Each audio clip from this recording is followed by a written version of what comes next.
I'm Sher Russell for mining.com.au, and joining me today is a man who needs little introduction, but I'm going to do it anyway, Mr. Data Dan Petrie. How are you? I'm well, thank you, Shay. I'm well. We're coming here from a very grey and overcast Brisbane. So Queensland is not, sunny one day and perfect the next. It's miserable and overcast. Look, my hair does not like the current environment that we are in right now, but I feel cheated. As a Melburnian, when you leave the grey city, you're supposed to get nothing but blue skies. That's right. The only thing blue about the sky right now is my dress. Oh, there we are. Oh, that's how it worked out. But I think we're going to have a serious conversation today. Mm-hmm. Oh, who knows? Who knows where the tide's going to take us? So I came up today to have a fantastic conversation with a gentleman by the name of Grant Wexell and another great guy called Dan Locky. Did I say? No, Darren Locky. Oh, Darren Locky. This is so embarrassing because apparently the man is a legend. He is. And for the first time today I met him and I was here discussing important coal business and it turns out he's a rugby one of the best. He's one of the greatest rugby league players to have played the game. But not just that, since retiring from... Now, rugby league is a brutal sport in terms of the toll it takes on the body, but since retiring, Darren Locky's gone on to become quite the shrewd businessman. He's involved in a lot of things. He's also provides commentary for Channel 9 in the rugby league space, but definitely... don't be fooled by the sports person turned businessman. He's quite forensic the way he looks at things. Well, the only thing I knew about Darren is that he was a businessman. I didn't know about his sporting background. And so for me, my point of view is I wanted to, or while we were up here today, was to talk about what Darren and Grant are doing within the coal industry. And especially here in Queensland, Queensland is a coal state. Oh, very much so, yeah. But there's a couple of numbers that you pointed out that I sort of wouldn't mind expanding on. This is why you're Data Dan. That's right. You, at one point off the cuff during today, our conversation that we had, pointed out that 1 in 7 jobs in Queensland is indirectly supported by the coal industry. Well, that's the case. That is enormous. So you've got, remember, the city of Brisbane, for example, is really... a lot of the jobs you see around here, people will work for either government or they'll work for a major fund, but it's primarily a government state. And beyond that, though, the private sector really is driven through a combination of, construction, property development, but really a lot of that funding and a lot of that story is driven by the role the mining sector plays in this state. And royalties revenue, the mining activity which flows is significant. So in terms of export revenues, you're looking at a run rate of really $7 to $10 billion a month, of which Queensland accounts for almost 3/4 of that. So it's an incredibly important story. And what tends to sometimes get missed in the headline is the fact that Queensland is a world-class supplier of metallurgical, hard coking steel, coal, and that's been a huge story. Just taking it a step back, I'm from Victoria, where we've got the dirty brown coal nobody ever wants to talk about, but coal mining is integral to Queensland and the health of the Queensland economy. But it's mostly, and I think there's a bit of a disconnect between the cities and the regional areas, because coal plays a huge role in regional areas, and when you're based in Brisbane, it's pretty easy to forget about that. Well, certainly, remember, Australia's 3 concentrated population centres of Melbourne, Greater Sydney, which takes in the Central Coast there. Then you've got Brisbane and the Gold Coast and the Sunshine Coast, and that's where a large part, 85% of the population lives. But the revenue, so to speak, which enables the 85% to enjoy so much of a high quality lifestyle, comes from Central Queensland, that mining area. And that's basically a big part of it. And again, one of the things which we have to bear in mind is that steel-making coal that we provide is inextricably linked to its relationship with Japan. And so the Japanese story and its role within the Queensland economy is so significant. We often talk about China and the iron ore story out of Western Australia, but the Japanese story and coal in Queensland is one equally important. Well, coal's our second biggest export, isn't it? Correct, yes it is. How many tonnes is that? So in the Queensland experience, I'll talk to that. I think it's just over 230 million metric tonnes is the annual production number. Of that figure, and again, without the benefit of my treasury analysis in front of me, And yet he could still bust out a number. I'm still pretty impressed. Well, I think it's around 70% Yep. of that 200 million run rate Yep. figure. So it plays a big role. And of course, you've got all that port infrastructure and everything that goes in that. And then within the state itself, it's one of the most decentralised states in Federation. Yes. So there's a lot of towns in this part of the world. So it's not like, for example, South Australia, and that's, who really is Adelaide and then maybe Whyalla and a couple. But Queensland has, a dozen population centres in excess of, if not, exceeding 100,000 people. So it's not like the mining community of WA, which has 2 or 3 big mining hubs and then sort of small towns in between. It's all like again, this might be where I've got my geography wrong, but the majority of the Queensland population lives outside of Brisbane and the Gold Coast.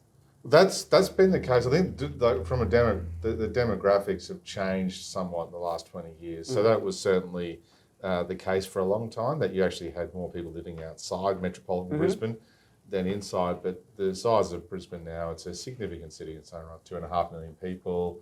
If you add the Gold Coast in, they've got 700,000. Then the Sunshine Coast is approaching 400,000. Then Ipswich, west of Brisbane, then Toowoomba.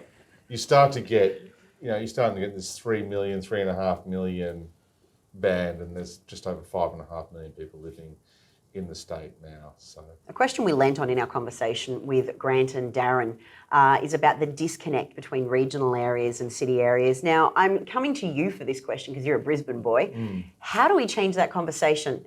And the caveat, well, not the caveat, but my follow-on here is, we're in mining, so we're already passionate about the area. We're sort of preaching to the choir here.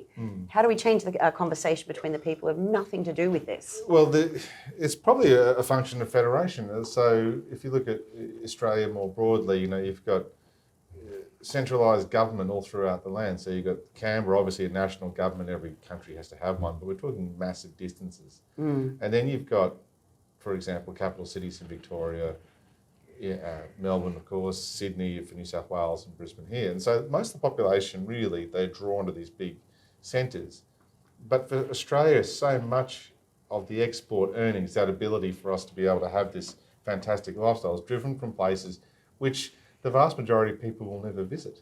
And so you can almost take it for granted. And so that local decision making, for example, doesn't apply. And so you have this, all the decisions come from the capital. And so that idea of localised and that competitive tension of having local regions look after themselves, and it's probably an abolish the states argument, but which tends to get a lot of favour. Bob Hawke spoke about this in his Boyer lectures, I think in 1978 or 79, about the idea that the executive government is probably a little bit too concentrated in Australia, and we'd be better off in a provincial. And so you'd have this idea really where your local autonomy would be a better way of doing it. And there's pros and cons to all these things, but that's where, so if you were to look at Australia more broadly, resources, ag, gas, they basically, if you add all those together, they really account for the lion's share of exports coming out of this country. And when people talk about tourism and education, education's a services export. It's very hard to measure. Like someone buying a stick of chewing gum is not necessarily a measure of an export. It's also coming under significant pressure at the moment.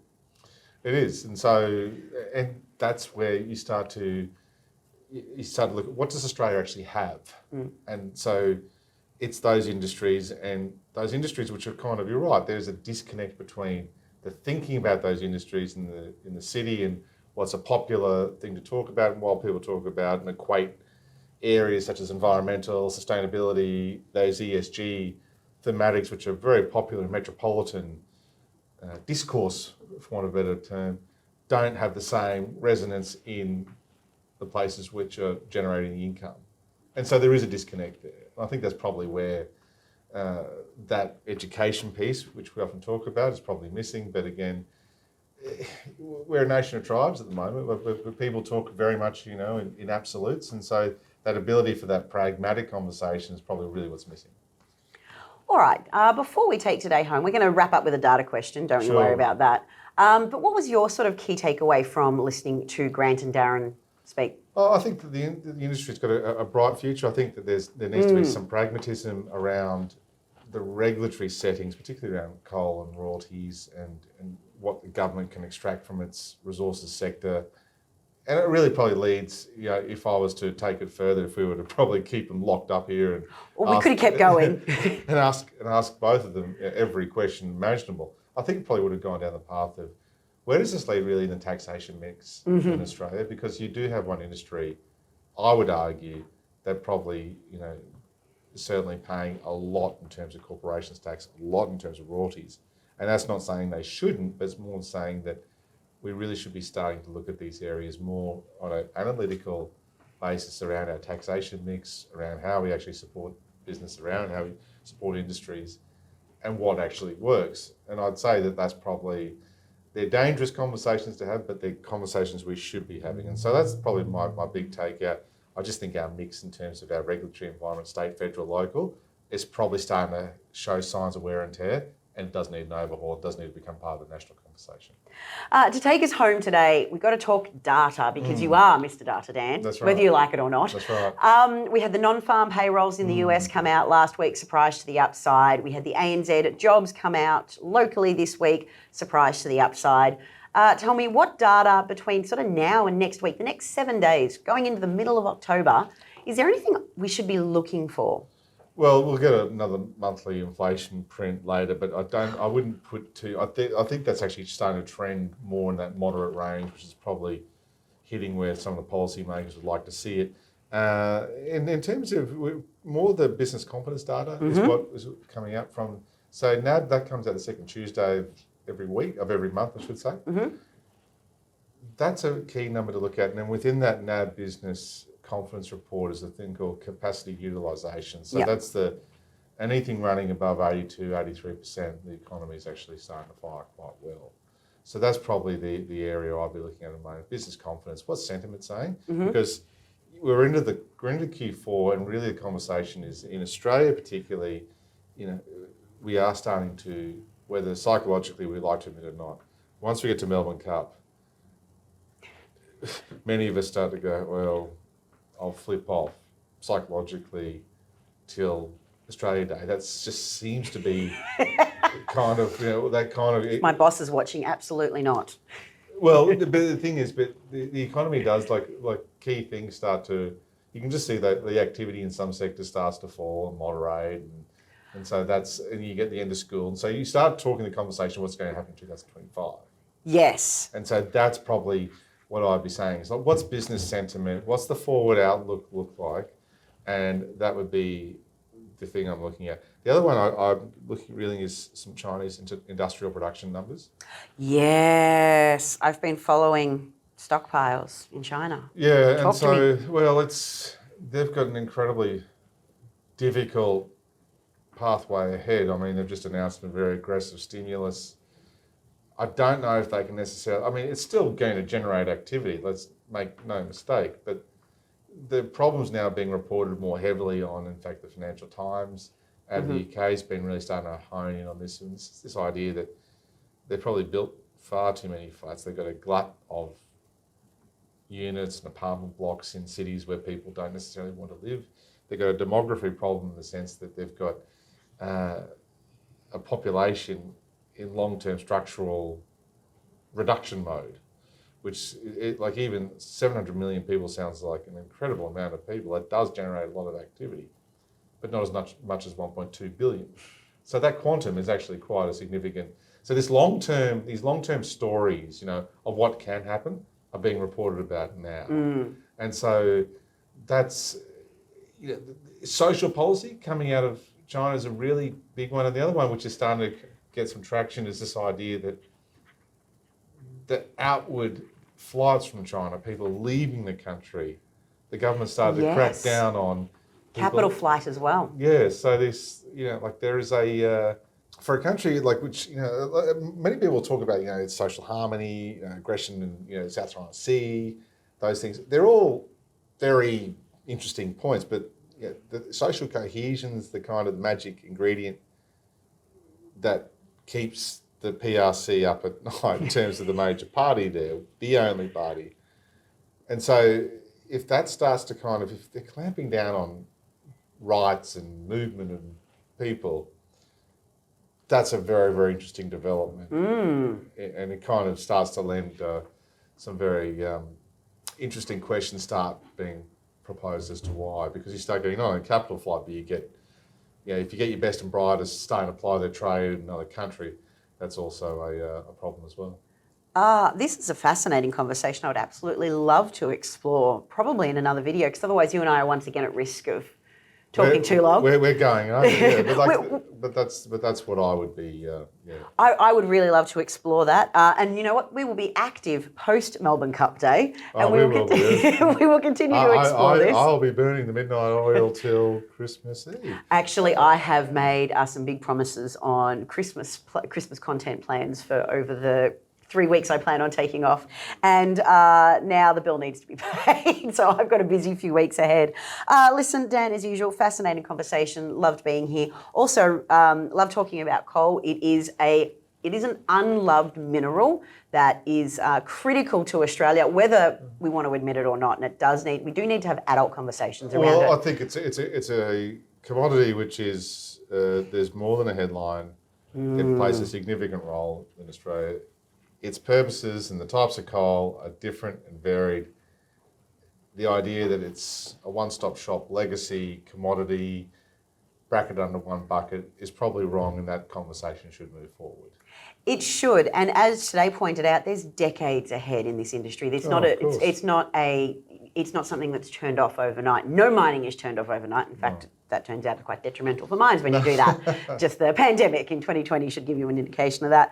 But before I derail today into another conversation, Dan, it was awesome being here. I believe we've got a lunch venue with our name on it, so we probably should go eat. We do. Thank you so much, and I can't wait to do this again next week. I look forward to it. But back at our desks.